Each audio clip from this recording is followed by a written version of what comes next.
Hello and welcome to Policy Bazaar. I'm Arjun Bhagat. Now, mutual funds and unit-linked insurance plans, or ULIPs, are two of the most popular investment options available for investors today. Both offer investors an exposure to a market-linked portfolio, giving an opportunity to earn positive returns. Now, these two products are clearly different, yet fairly similar in their functioning and structure, which can result in some confusion when it comes to financial planning. So, what sets these products apart and brings them together, and how does an investor decide on the best investment tool? Now, to give us more clarity on the subject, we have with us Yashish Dhaya, CEO and founder of Policy Bazaar.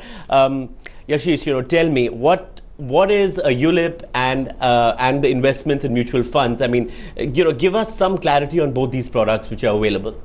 See, both mutual funds and ULIPs are essentially an investment into mostly the stock market, although technically they can also be in fixed deposits or government securities, so you can get fixed income from both of them. But essentially, a mutual fund is an investment in a particular kind of fund, mostly related to the stock market. And ULIPs are also based on pretty much the same fundamental principles. They are also largely based on the same investment pattern as a mutual fund. So a mutual fund is part of is basically the underlying part of a ULIP is the same as a mutual fund.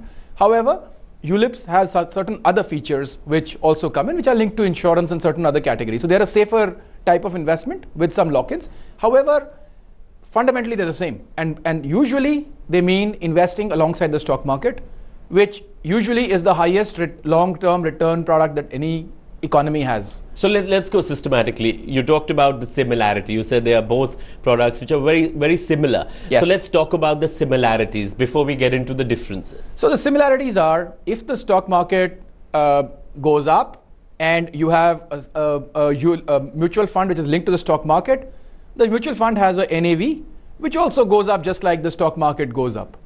And similarly, the ULIPs also have an NAV, which if the stock market goes up, they also go up just like the stock market goes up. If you have the same products which are linked to fixed deposits or fixed return products, you will get fixed returns for that period. So essentially, both of them have got units in them which grow basis the underlying asset which you have invested in, which is usually the stock market. That is a similarity. Both of them are usually long-term investments. So you typically would not want to invest in them for less than a 10-year period because it will not give you, safe kind returns. of returns that you talk about. Safe returns. See, returns you may still get. In fact, short-term maybe when you can get the highest returns. However, they'll be risky. In the short term, there's a lot of fluctuation in both of them, specifically if you invest along the side of the market. But in the long run, they are both capable of giving you very high returns. As I said, they by definition have to pretty much give you the highest possible returns in any economy. Right. The highest return in any economy has to come from the stock markets, primarily because if anything can give you a high return than the stock market, it will become part of the stock market. Right. So if DLF makes more money Right. than the stock market, it will get listed on the stock market. So similarly, most profitable companies do go and get listed on the stock market. So essentially, stock market by definition has to give you the highest returns possible in any market over a long period of time. So what about the differences now? Because again, that distinction is pretty important. Okay. So a mutual fund is fairly straightforward. You invest in the units, you exit at any point. It is totally liquid. You can invest anytime and you can exit anytime. Of course, there are some tax implications which you may not get all the benefits if you exit very quickly. But they are, on the whole, a very flexible instrument where you can come in and exit at any time. There is a fund management charge that goes into a mutual fund, which is typically about between 1.5% to 2.5%, which you pay every year on the funds under management. Now, the ULIPs are essentially a mutual fund with certain other benefits. So from day one, in case something unfortunate happens to an individual, they would still get the total, what they call sum assured from day one. So they've got a risk benefit. Now, but there's some charges that come with that risk benefit. Usually, there will be something called a premium allocation charge, which would be invested in upfront, and there'll be some other charges that will come in. They also have a lock-in. A ULIP will typically have at least a 5-year lock-in. And usually we would advise people to stay in it for a 20-year period because ULIPs, unlike mutual funds, have got loyalty benefits which start coming in after about 10 years. So most companies will have a loyalty addition, which is essentially their way of returning the charges that they have made back to the... Because so in some sort of a bonus or it's some kind of a bonus. So essentially, it's a longer term investment. Right. It's a fixed term investment. ULIPs should usually be entered into when you have a goal in mind. So you have a goal of a pension or you have a goal of a child growing up and needing some money, or you have a goal to in 10 years time investing in a particular property, that is when ULIPs come in. And because they are a very safe and secure instrument which gives you that in a guaranteed manner, that goal gets protected upfront. And with that added benefit of an insurance cover. With the added benefit of an insurance cover from the word go, they have all kinds of benefits in case something unfortunate happens. Then not just is the insurance policy intact, one never has to pay for that policy any further. So there are lots of advantages that come with it. However, there is a lock-in period of 5 years. And usually one would not advise anybody to get into a ULIP if they did not have a time frame which was at least 10 years. So, we've been talking about the differences of ULIPs and mutual funds.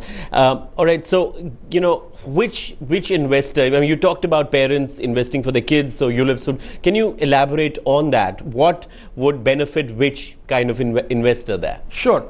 So, basically, they are for the same kind of investor, but if you are investing only for returns on your money, and there isn't a particular goal for it except for making money for money's sake, then the mutual fund is perhaps the best instrument, although there are some ULIPs which are now cheaper in total cost of operation than mutual funds, and we can touch upon those. And you had mentioned some time back, you had talked about the fact that ULIPs have become much better products in the last couple of years. ULIPs used to be a very expensive product for the consumer till about September 2010.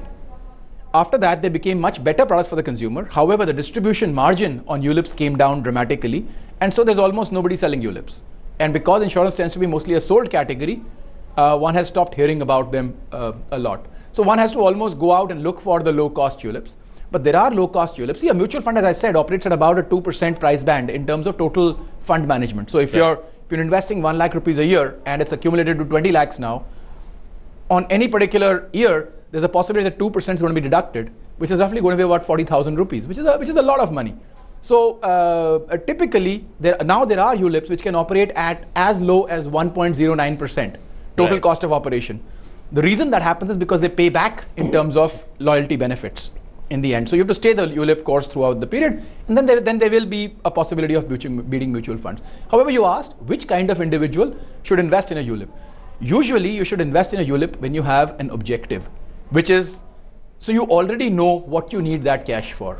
Whether it is your own retirement planning, whether it is a child growing up and needing that money for education or marriage or settlement of some sort, whether it is buying a property, whether it is just something that you need to have, like something like, for family protection, you need to have maybe 10 lakh rupees or 20 lakh rupees for any emergencies. That is where the ULIPs usually come in. And the ULIP being goal oriented, the goal is protected from day one because your sum assured is protected from day one. However, the biggest benefit of a ULIP is that you don't pay the cost of that protection throughout the period. You essentially pay. Okay, so this is an important point that that cost is removed after a certain. That cost is only paid for the first 5-6 years, because within 5-6 years your funds. So what you're saying is the cost to the fund to you gets eliminated or becomes less as the years go by. See, as you look at the best ULIPs in the market, you have to understand a very simple thing. They have certain charges in the beginning, which come back to you as loyalty bonuses in the end. They are pretty much the same. Whatever is taken is essentially kind of given balanced. back. So it's balanced out. Then comes the fund management charges. The good ULIPs out there are able to operate at below 1.5% fund management charge. If you look at the total cost of operation of mutual funds, it is around the 2% point. So, and the fund management charge is anyways about 90% of the charge of a ULIP. So if there is even a 0.1% charge so all other charges put together account for about an equivalent of about 0.1% on the fund management charge.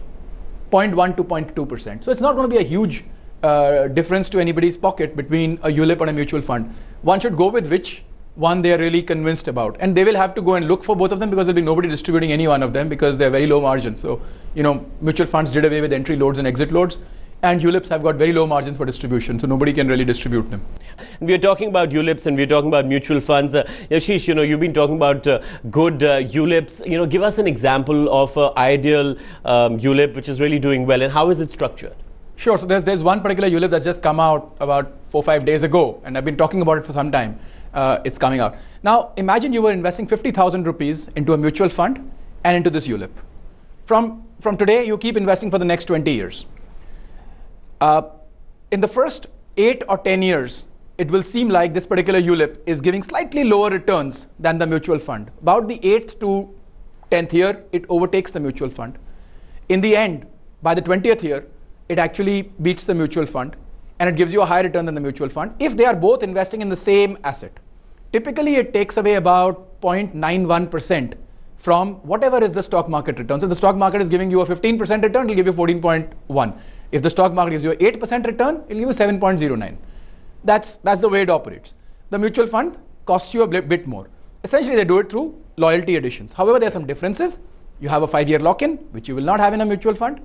But in a mutual fund, you may not have the discipline to keep investing for 20 years, whereas here, you will be forced to invest every year and you will get your returns. That's how it works. According to me, a really good ULIP is now in the market and people should come in and start taking investing it on. In that. Start taking it on, exactly. Right, Yashish, it's time to take viewers' questions. We've got Rohit Burman from Shillong, and he asks, are accessories and extra fittings of the car covered under the car insurance policy? Yes, of course, they are. You got to declare them in your electrical and non-electrical accessories. And once you've declared them as your accessories, there will be a slightly higher premium for them for you. However, they will be covered under a comprehensive plan. They will certainly be covered. And you can also have your CNG kit, etc., covered under a similar plan. As long as you declare all of these, they are covered. Right, Yashish. We've got Priyadarshini Roy, and she asks, and she's from New Delhi, she asks, I want to purchase a health insurance policy in my mother's name, who's suffering from diabetes. Will you advise me on the best policy for her? So, depending on her age, which we haven't got, she should either go in for, she should first try for a non-senior citizen plan. So, any of the plans which does not have a co-payment. She can try a Max Bupa, a Star Health, a Religare Health, or an Apollo Munich, or an L&T Insurance. These have got good plans. Reliance Life has also brought out, Reliance General Insurance has also brought out some good plans. So she can look at these options. Typically, she can take about a 5 lakh rupee cover, which should be sufficient. Depending on her condition and the criticality of the stage of diabetes, she may or may not get a cover. There may be a certain rate up. However, in case she does not get a cover through the normal plan route, then she can go in for a senior citizen plan. Star Health has a senior citizen plan. These will usually have some co-payment of between 20 to 50%. Star, Bajaj, Max Bupa have senior citizen plans, and she can go with any one of them. With that co-payment, she will have a cover.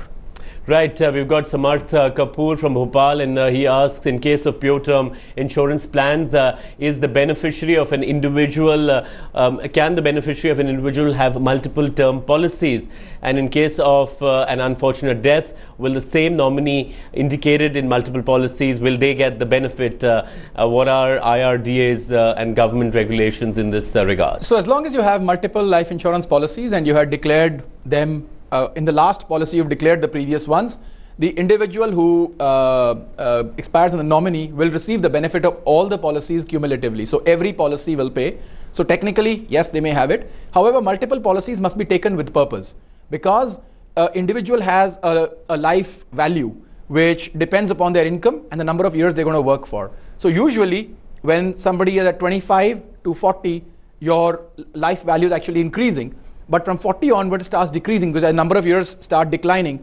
And that is typically why you may take two policies. So a 25-year-old person having an income of, let's say, 5 lakh rupees may take a 50 lakh rupee cover. But by the time they are 40, their income may have gone up to... And usually one is supposed to make that declaration, right? One has to make a declaration. When you take the second, suppose his income now by the time he's 40 has gone to 10 lakh rupees, he can take an additional 50 lakh rupee policy and take it for a shorter period, which can go until about 50, and then he can get rid of that plan and then he can continue with the previous plan. So it's like, your life value goes up and it comes down. Right. And so in the middle, you can take an additional plan. That works perfectly fine, but you got to declare it. When you're taking the second plan, you got to declare you have a first plan. Right, we've got Ajay Agarwal, and he asks, can I take a term plan for my wife who is a housewife? If yes, then which service or who should he take it from? So insurers like Aegon Religare, Bharti AXA are now providing plans for the spouse. However, it is important that the primary earning member takes a plan first, and whatever sum assured the primary member has taken, the spouse, the non-working spouse, can take a cover of up to half of that. Ideally, it doesn't make a huge amount of sense, but people can do that, and these plans are available and they are selling. Thanks, Yashish. Now, that's all the time that we have on this show, but write to us at ask@policybazaar.com, or you can write your queries at Twitter at policybazaar_in. We'll see you next time. Goodbye.